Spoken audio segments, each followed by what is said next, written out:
4 o'clock Eastern time will mark the deadline to attach the franchise tag to players. So let me get Graziano in here, and let's run the hurry up. It begins in Cincinnati. Yeah, where they beat that deadline by a whole day. Greeny, they franchised wide receiver T. Higgins for the second year in a row. That means he will make about $26.2 million unless he signs a long-term contract. The Bengals have until July 15th to work out a long-term contract with T. Higgins. That is their stated intention. They want to get him, Jamar Chase, Trey Hendrickson, all signed to new deals. We'll see how they do at that. In Dallas, the big D stands for deadline, or however that goes. Right. Osa Odigizua, their defensive lineman, they have been talking to him about a long-term extension, and they have some optimism about getting it done, to the point where if they're not done by 4 o'clock Eastern today, the Cowboys will consider franchising him just to continue to have that discussion and keep him off the market. If he were to hit the market, he'd be one of the high-interest defensive linemen, defensive tackles on the market, so the Cowboys would like to keep him in the fold. They'll work on that the rest of today.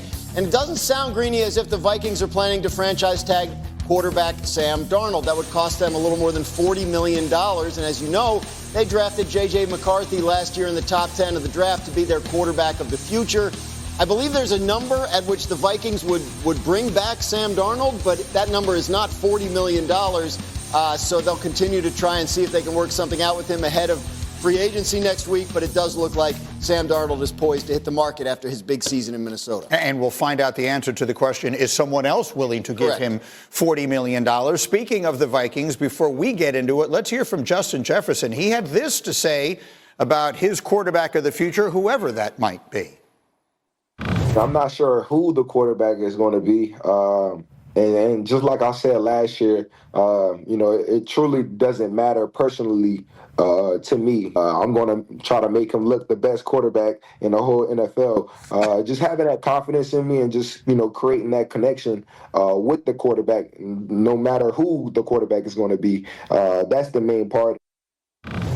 So that's Justin Jefferson with McAfee and the guys yesterday. Again, Tim Hasselbeck and Dominique are up with us here. Let's quickly deal, Dominique, with the Minnesota side of this, because I'm more interested in hearing Tim talking about what the landscape of the league is. But just, Dominique, if you're making the decisions in Minnesota, having watched the year they just had with Sam Darnold, having made the decision that they made with the draft and everything else with McCarthy a year ago, how would you handle the situation?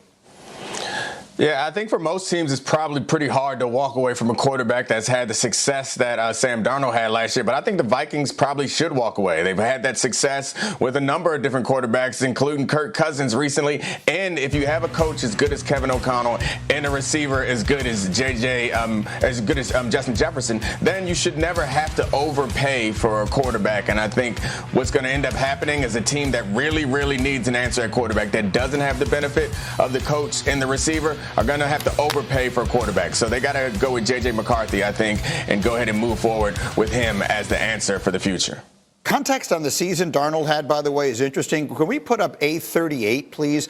Because in the 4 games that Darnold played this past year against Detroit and the Rams, he went 0-4, and he had a QBR that was 30 points lower than in all 14 other games in which they were 14-0, and he was absolutely spectacular.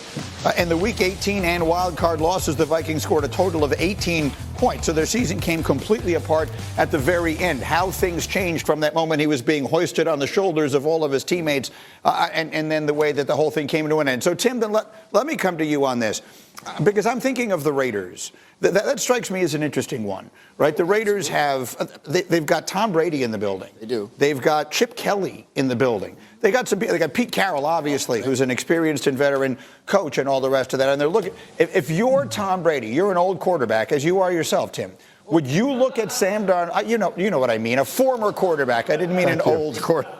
It's the condescending tone, just week over week. A little bit. That's not what I meant.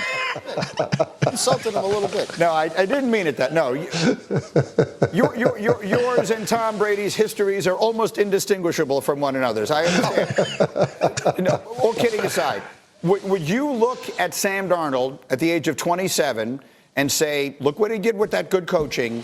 I can turn this guy into a guy who's going to be a top-level NFL quarterback for the next 5 years and pay him big money? Would you do that if you were Tom Brady?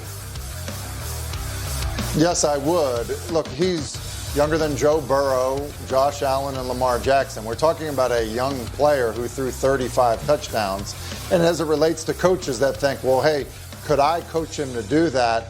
Look, every coach that's coaching in the National Football League, thinks they're better than the next guy. So if he did that in Minnesota with Kevin O'Connell and that group, then yeah, why don't you think he can have that same success? I think you absolutely should look at it that way, especially if you don't have a quarterback. And so, look, I do think, and I think Dan alluded to this, look, and I think you did as well, Graney, if the Vikings aren't willing to go to $40 million a year on Darnold, like there has to be somebody else that will, because there are teams that have gotten left out at quarterback and their seasons get ruined because of it. So, look, and we're talking about $40 million, which really is $10 million a year less than what the top tier quarterbacks are making. So let's talk about the teams we should be considering here, right? What places? Let's live in a world where Darnold doesn't get tagged today. Your expectation is that he will not. That's my expectation. So free agency or the legal tampering period begins on Monday. Who are the usual suspects here? I think you mentioned the Raiders. I think that's legitimate. I think the Tennessee Titans, depending on what they want to do with the first pick in the draft, could be a team that looks at Sam Darnold. Tim mentioned he's 27 years old. You're not just bringing in a short-term Band-Aid. I mean, theoretically, we've seen one good year from Sam Darnold, but right. if you're bringing him in, you're convincing yourself that maybe this can be something like the long-term solution for us at quarterback. So Tennessee, if you have the one pick, if you have interest in the one pick, you want to trade it, maybe you bring in Sam Darnold to be your quarterback, you trade the one pick, move down a couple spots, get another great player. So I think the Giants will look into it. I think the Jets probably won't, for reasons, based on the history that organization and he have together. I may be missing something off the top of my head, but those seem like the big players in the Sam Darnold market. So finish it for me, Nick, very quickly. Put him someplace. What is the best spot for this to happen next year? Yeah, I think the Raiders make a lot of sense right now. It's a team that's been looking for some stability at the quarterback position. Not that Sam Darnold is the complete solution, but I think picking him up and maybe even going in and getting Shador also in the draft. We know how important that position is, so putting a bunch of resources there, I don't think is a terrible idea. Sam may not like that, but I think it could be the answer for the Raiders. Let me leave it there for the moment. We're coming back. Mũi tiếp theo cũng như vậy nha mọi người. Mũi nữa này. Mình lặp đi lặp lại những mũi giống nhau. Tiếp tục nhé. Đấy, mình lại móc tiếp. Mũi tiếp theo này.